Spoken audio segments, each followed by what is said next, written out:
네, 안녕하세요. 실전 연애를 가장 쉽게 알려드리는 트레이너 R입니다. 오늘은 실제 예시를 통해서 여자가 카톡하면서 관심이 없을 때 보내는 신호 3가지 유형에 대해서 알아볼 텐데, 초보자분들은 오늘 내용 실제 예시를 보면서 진짜 실용적이고 디테일해서 놀라실 수도 있어요. 뭐 여자가 관심이 없으면 답장이 느리다, 단답이다, 카톡을 씹는다, 이런 것처럼 누구나 알 수 있는 뻔한 얘기는 뺐고요. 그런 내용은 뭐 초보자분들도 다 알 수 있잖아요, 그쵸? 근데 초보자분들이 알기 힘든 경우가 있어요. 여자들이 돌려서 표현하는 경우들인데, 오늘 딱 여러분들이 눈치채기 힘든 경우만 알아볼 겁니다. 특히 헌팅처럼 아예 모르던 상황에서 알게 된 거면 여자가 마음에 안 들면 씹으면 그만인데, 소개팅처럼 같이 하는 주선자가 있거나 직장 동료, 학교 선후배 관계처럼 앞으로도 봐야 되는 상황이면 대놓고 씹기가 그렇잖아요, 그쵸? 그런 경우에는 여자가 대놓고는 못하고 호감이 없다는 걸 은근히 티낼 수밖에 없어서 여러분들이 눈치를 못 채는 경우가 많아요. 이거 눈치 못 채고 여자들이 킥킥, 히읗히읗, 뭐 이모티콘 이런 거 많이 보낸다고 나한테 호감이 있다 이렇게 착각을 해서 혼자 썸 타는 이상한 사람이 되는 거예요. 여자가 신호를 보내는데 거기서 계속 카톡으로 들이대고 있으면 소문만 안 좋아지겠죠? 오늘 알려드리는 3가지 유형만 딱 기억하셔서 앞으로 평생 써먹으시길 바랍니다. 특히 첫 번째 거로 살짝 테스트를 해보고 두 번째, 세 번째 거로 거의 확실하게 여자의 호감 유무를 판단할 수 있기 때문에 영상 끝까지 보시길 바랍니다.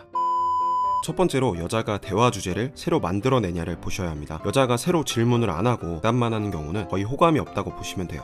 제가 오늘 보여드리는 거는 실제로 수강생분의 예시입니다. 이 경우를 보시면 여자한테 뭐 좋아하냐고 하고 김치찌개 좋아한다는 대답이 나왔습니다. 여기서 남자분이 공감대를 형성하려고 그랬는지 김치찜 좋아한다고 얘기하죠. 그래서 여자분이 왜 쓴다 하는 느낌으로 리액션만 해줍니다.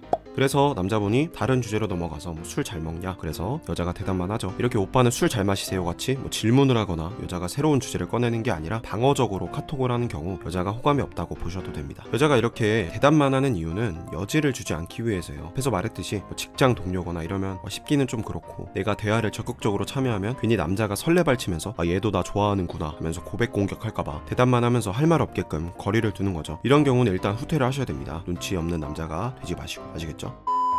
여자가 카톡에서 보내는 비호감 신호 두 번째는 만나자는 제안에 대한 반응을 보시면 됩니다. 일단 1번 사항으로 간을 보시다가 여자가 막 열심히는 아닌데 가끔 질문도 해주면서 새로운 대화 주제도 만들어주는 것 같다, 근데 애매하다 할 때 두 번째, 세 번째 신호로 확인을 하시면 확실하게 아실 수가 있어요. 예시를 바로 보겠습니다. 이것도 실제로 수강생분의 카톡인데요. 여자가 오늘 넷플릭스 본다고 하니까 오늘 같이 보자고 하면서 만나자는 제안을 하죠. 그러면서 괜히 민망하니까 덧붙이는 말을 씁니다. 같이 넷플릭스 보자는 말을 중화시키기 위해서 힐링하고 싶다 이런 말을 붙인 거죠. 근데 여자가 덧붙이는 말에만 대답을 해주죠. 남자의 어떤 들이댐, 대쉬를 흘려버리고 뒤에 말에만 리액션을 해주는 거예요. 이런 경우는 호감이 없구나 라고 생각을 하시면 됩니다. 또는 여자가 넷플릭스 뭐 좋아하냐고 새로 질문을 해주는 경우도 있는데, 이 경우는 1번에서 말한 기준으로 보면 대화 주제를 새로 만들어낸 거라 호감이 있다고 볼 수 있는데, 생각해보면은 같이 보자는 남자의 제안을 흘려버린 거기 때문에 애매하다고 보시면 돼요. 여자가 관심이 있는 경우는 이렇게 흘리는 게 아니라 거부 반응이라도 보여줍니다. 이건 진짜 개꿀팁인데, 거부 반응을 한다는 게 꼭 나쁜 게 아니에요. 여러분이 썸녀한테 오늘 같이 있자라고 했어요. 근데 여자가 무슨 소리야, 너랑 오늘 안 할 거야 라고 말해주면 되게 좋은 상황이에요. 여자가 내가 던진 주제에 대해서 적어도 생각을 하는 거니까요. 안 좋은 경우는 그냥 씹고 집에 가는 거예요. 흘려버리는 게 진짜 답이 안 나오는 거절 반응인 거고, 거절 반응이라도 대꾸라도 해주는 게 좋은 반응인 겁니다. 사실 집에서 넷플릭스 같이 보자고 하는 건 어떻게 보면 수위가 높은 말이거든요. 이런 경우에도 여자가 관심이라도 있다 하면은 우리 집에서 어디서 볼 건데, 뭐래, 이런 식으로 거부 반응이라도 보여준다는 거죠. 개꿀팁이었습니다.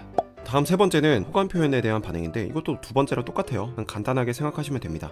호감 표현을 했는데 여자가 흘리냐 안 흘리냐, 대꾸를 하냐, 이거로 보시면 됩니다. 호감 표현에 대꾸를 해주면 남자들이 얘도 나 좋아하는구나 착각을 하면서 남친인 것 마냥 굴면서 귀찮게 하기 때문에 여자들은 관심이 없으면 그냥 흘려버립니다. 대꾸를 아예 안 하고요. 네, 오늘은 이렇게 여자가 카톡을 하면서 여러분에게 보내는 호감이 없다 하는 신호 3가지를 실제 예시를 통해서 알아봤습니다. 확실히 단답만 보낸다, 답장이 느린다 하는 곳이랑 디테일의 클래스가 다르죠. 이렇게 애매한 신호를 구분할 줄 알아야 눈치가 빠른 남자가 될 수 있는 거예요. 네, 오늘 영상은 여기까지고, 더 배우고 싶다, 더 궁금하시다 하시는 분들은 다른 영상 보셔도 되고, 카페 놀러 오셔서 무료 칼럼 코스가 있어요. 거기에 디테일한 내용 많거든요. 신청하셔서 보시기 바랍니다. 감사합니다.